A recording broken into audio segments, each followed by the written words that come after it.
habaib, bodoh, bahasanya begitu, itu lebih mulia dibandingkan dengan 70 orang alim. Ini doktrin yang sangat sesat, doktrin yang tidak ada referensi dalam Quran dan hadisnya. Loh, bagaimana saya katakan sesat? Doktrin ini telah dipatahkan oleh Syekh Nawawi Banten di dalam kitab Muraqil Ubudiyah. Muraqil Ubudiyah ini syarah dari Bidayatul Hidayah, syarah daripada Bidayatul Hidayah karyanya Imam Ghazali. Kita membuka kitab Ihya, membuka kitab Sunan Tirmidzi, membuka kemarin tafsir Sawi yang sudah dipalsukan oleh orang-orang Wahabi yang akidahnya Khawarij. Nah, pada malam hari ini saya akan membuka salah satu kitab yang juga masih ditahrif. Jadi orang Wahabi itu atau kelompok ekstrim radikalisme, transformasi daripada Khawarij, kelompok yang terbentuk daripada Syiah ekstrim yang dibangun atau dibentuk oleh Abdullah bin Saba dari agen Yaman, agen Yahudi Yaman. Ini perlu kita sampaikan karena sejarahnya begitu gitu. Ya, kalau masih tidak percaya dalam sejarahnya, ya monggo bisa datang ke sini, kita sama-sama mengkaji, mempelajari dari kitab-kitab ulama-ulama salafus soleh yang sudah menyampaikan. Yang lebih ironisnya lagi, kitab Al-Adhkar ini nanti yang akan saya baca, kitab Al-Adhkar ini karya Imam Nawawi. Ini ada bab yang memang sengaja dipalsukan, dihapus oleh mereka, yang sampai dini hari kalau kitab ini masuk ke pesantren, maka jangan salahkan kalau kemudian santri itu keluar gampang-gampang membid'ahkan, khurafat mah bahkan kafir.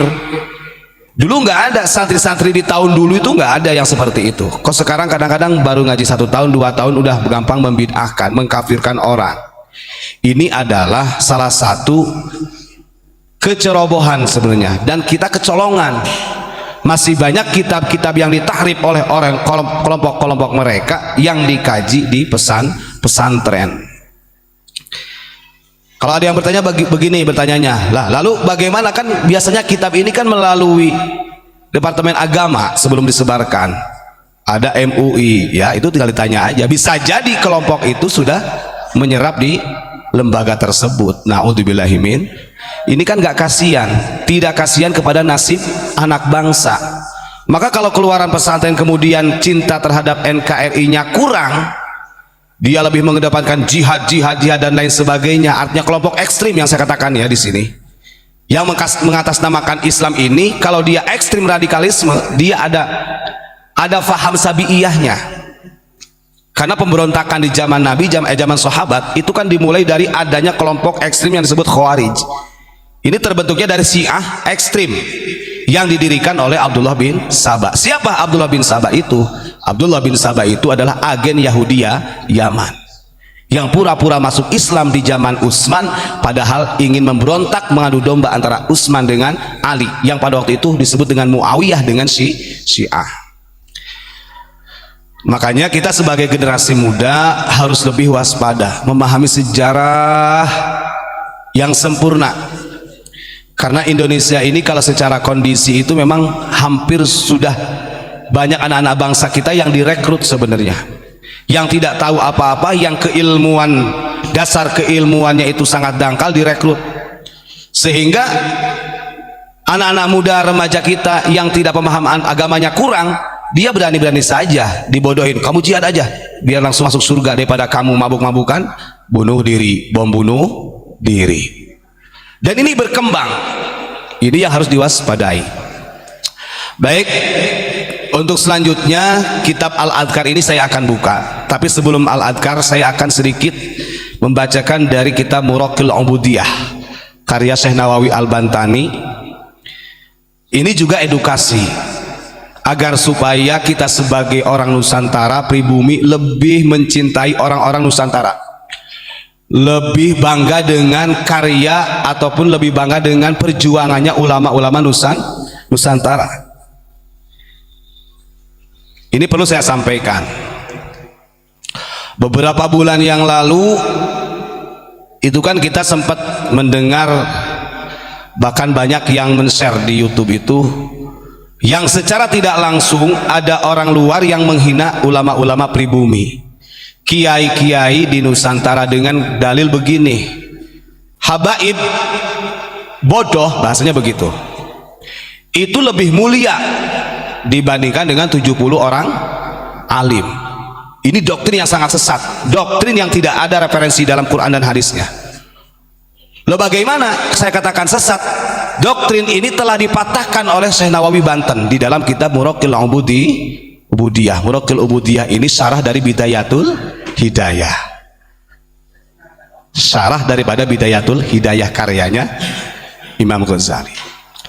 Bagaimana yang disampaikan oleh Syekh Nawawi Banten? Nah, ini kalau orang Banten benar-benar memahami kajian yang ditulis atau kitab yang ditulis oleh Syekh Nawawi Banten, harusnya paham dengan ini. Ini saya bacakan dulu ya dalam kitab Muraqil Ubudiyah sebelum Al-Adhkar yang dipalsukan oleh Wahabi.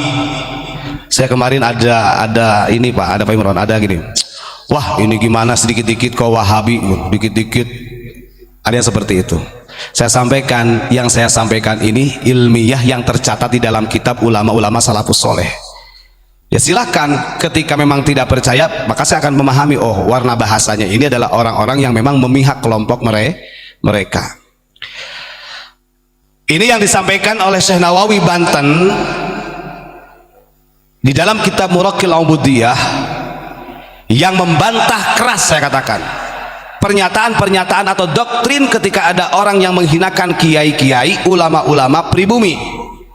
Saya tidak katakan hanya Yaman, mau itu orang Mesir, kayak kalau ada yang mengatasnamakan duriyah Nabi mau dari mana saja, kemudian dia mustanadu rojaihim bisolahil aba, hanya bersandar dengan kebaikan jid-jidnya, kemudian menghinakan pribumi, maka ini dibantah langsung oleh Syekh Nawawi di dalam kitab Muraqil Ubudiyah.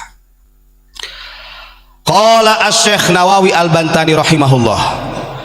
Syekh Nawawi Al-Bantani bin Umar Al-Jawi, beliau berkata begini, wa afada ba'duhum anna manin tasaba ila Rasulillahi sallallahu alaihi wasallam wa huwa min auladina sayyidina Al-Hasan wal Husain wa huwa ghairu alimin yafuqu ala ghairihi mimma yusawihi fir rutbati bi sittina darjah atau darajah.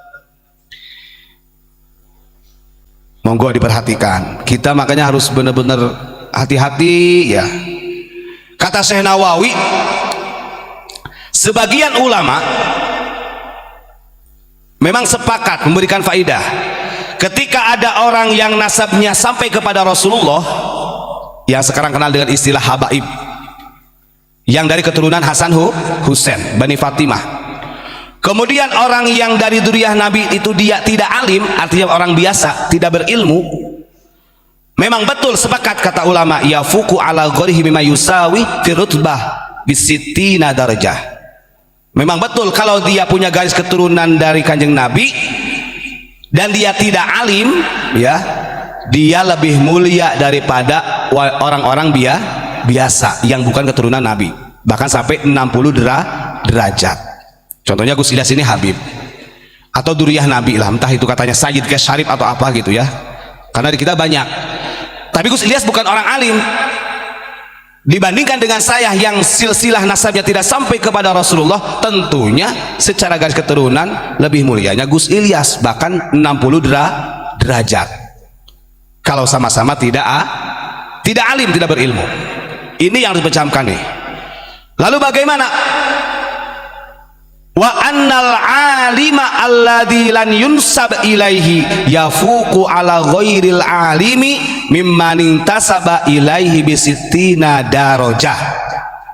Kata Syekh Nawawi, kalau ada ulama, orang alim, kiai, gus, lora, ajengan, dia alim, walaupun dia bukan duriyah Nabi, maka derajatnya akan lebih mulia daripada orang yang keturunan Nabi yang bodoh, artinya tidak alim, bahkan sampai 60 derajat.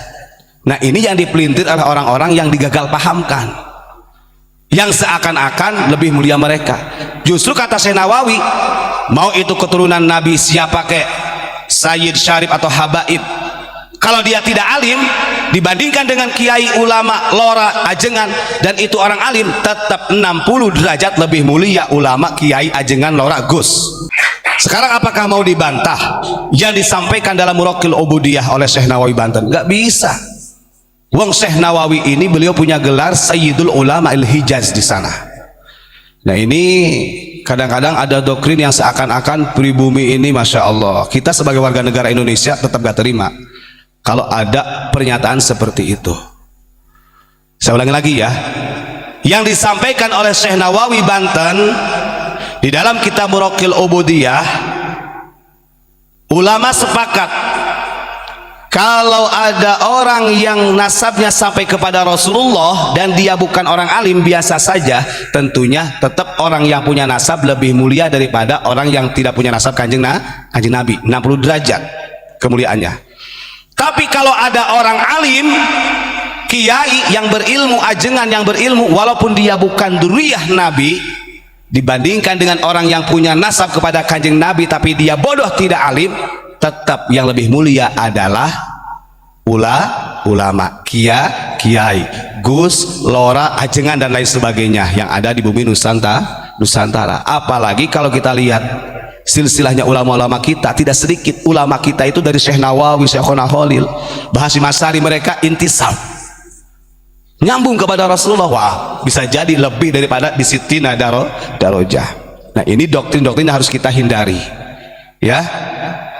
Baik, selanjutnya yang ingin saya sampaikan adalah upaya-upaya kelompok-kelompok ekstrim yang kita sebut dengan Wahabi itu disampaikan oleh Imam Shawi ya, yang langsung disampaikan oleh beliau dalam tafsirnya itu. Di antara kitab-kitab yang sudah dirubah selain yang kita sebutin kemarin, yang kita bacakan, sudah kita paparkan sebagai edukasi buat para jamaah dan para talamid atau murid-murid yang belajar ilmu. Nah ini dalam kitab Al-Adhkar. Di kitab Adhkar ini karya Imam Nawawi, beda ya. Tadi Muraqil Ubudiyah itu karya Syekh Nawawi ya. Kalau kitab Al-Adhkar Imam Nawawi, ini kadang-kadang orang juga salah paham.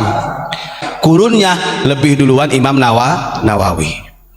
Makanya dulu pernah ketika di tanah Hijaz, Syekh Nawawi Banten itu punya gelar selain Sayyidul Ulama Al-Hijaz, beliau diberi gelar Nawawi Tsani. Karena pemahamannya, keilmuannya hampir sama dengan Imam Nawawi yang mengarang kitab Adhkar ini. Jadi Nawawi jilid kedua pada waktu itu yang dinisbatkan kepada Imam Nawawi. Di dalam kitab Adhkar, monggo para santri, para jamaah ataupun yang mau buka di situ dalam kitab fi kitabi Adhkaril Haji. Kalau cetakan yang asli di dalam kitab haji ini ada faslun,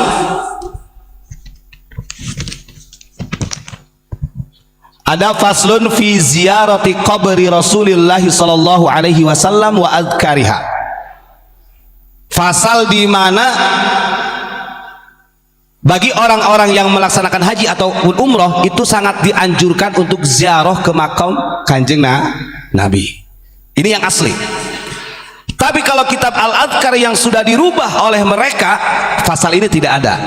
Bahkan diganti faslun fi ziyarati Masjidin Nabawi. Jadi yang dianjurkan itu hanya ziarah ke Masjid Nabawi, tidak ziarah ke makam Nabi. Sampai sebenci itu dengan amalia-amalia Ahlussunnah wal Jamaah. Saya bacakan ya, ini karangan yang asli. Jadi nanti kalau yang punya kitab Al-Adhkar tinggal dicek di kitab Adhkaril Haji. Kalau faslun fi ziyarati qabri Rasulillah itu tidak ada, maka bisa dipastikan kitab itu telah ditahrif, telah dipalsukan oleh kelompok-kelompok mereka. Ya, ini saya bacakan. Faslun fi ziyarati qabri Rasulillah sallallahu alaihi wasallam wa adhkariha. Dalam pasal ini Imam Nawawi menjelaskan tentang ziarah kubur atau dianjurkannya ziarah ke makbarahnya kanjeng Nabi Muhammad sallallahu alaihi wasallam wa adhkariha, dan zikir-zikir yang dibacakan ketika ziarah. Ini sangat dianjurkan. Kenapa dianjurkan? Kata Imam Nawawi, sawaun kana dzalika tariquhu, aulam yakun. Nah ini biasanya kan kalau orang yang haji, kalau kita ikut apa namanya itu, namanya apa sih kalau yang menyediakan travel itu kan macam-macam. Jadi kadang-kadang ada yang rute ziarah, ada yang tidak, kan begitu. Ini sampai sedetil itu Imam Nawawi. Pokoknya mau ikut travel yang ada rutenya ziarah makom ataupun tidak ada, berarti ini kan sudah dikaji sama Imam Nawawi. Karena bisa jadi yang punya travel haji umrah itu orang mereka yang tidak mengindahkan ziarah. Pokoknya sawaun kana tariquhu aw lam yakun, tetap harus ziarah. Anjuran Imam Nawawi. Makanya dulu pernah makam Kanjeng Nabi sampai mau dibongkar. Yang melawan siapa? Ulama kita. Sampai ada komite Hijaz yang dipimpin oleh Syekh Kiai Haji Abdul Wahab Hasbullah. Di sini dijelaskan fa inna ziyaratahu sallallahu alaihi wasallam min ahammil qurubat. Karena sesungguhnya ziarah kepada makam Rasulullah itu adalah bagian daripada perkara yang akan lebih cepat mendekatkan diri kita kepada Allah. Wa arbahul masah wa arbahil masai, dan suatu amalan yang sangat menguntungkan, artinya pahalanya besar kalau kita ziarah ke makam Nabi Muhammad sallallahu alaihi wasallam. Wa afdalit talabat, dan termasuk harapan-harapan yang paling mulia. Coba kita bayangkan, kitab tentang ziarah kubur ini dicopot, dipalsukan oleh orang-orang mereka. Maka betul kalau ada santri keluar pesantren, wah ziarah kubur haram, bid'ah, tahlil bid'ah, karena ajaran ini juga dipalsukan. So kita lihat sekarang banyak orang yang membid'ah-bid'ahkan, banyak orang yang mengkafir-kafirkan, karena banyak kitab-kitab yang ditulis oleh ulama-ulama terdahulu telah dirubah. Makanya kalau kita lihat perjuangan ulama-ulama kita terdahulu, Masya Allah, kemarin kita ceritakan bagaimana Syekh Nawawi memerintahkan kepada Abu Yamamah Armin melawan bangsa Arab Kut-Kut, bagaimana pasukan Kiai yang dari Indonesia untuk melawan orang-orang Wahabi yang ingin membongkar kuburan Nabi, sampai terjadinya komite Hijaz. Nah itu yang memimpin dari ulama kita, Kiai Haji Wahab. Makanya Masya Allah, kita bersyukur alhamdulillah sampai dini hari Indonesia masih utuh menjadi negara kesatuan Republik Indonesia, dan Indonesia ini masih utuh ideologi Pancasila. Ini kalau sampai orang-orang berani sampai merubah ideologinya, bahkan ada dulu yang sampai ingin merubah NKRI itu bukan negara kesatuan Republik Indonesia, jadi negara khilafah Rafidah Islamiyah. Ini kan lebih ngeri lagi. Makanya harapan kita para santri semuanya, jadilah para santri yang mempunyai jiwa nasionalis dan agamis nasionalis atau diniyah wal qaumiyah dalam bahasa Arabnya. Ini tidak bisa dipisahkan, tetap harus kita pegang teguh agar supaya negara kita tetap aman dan tidak direbut oleh orang-orang yang tidak bertanggung jawab.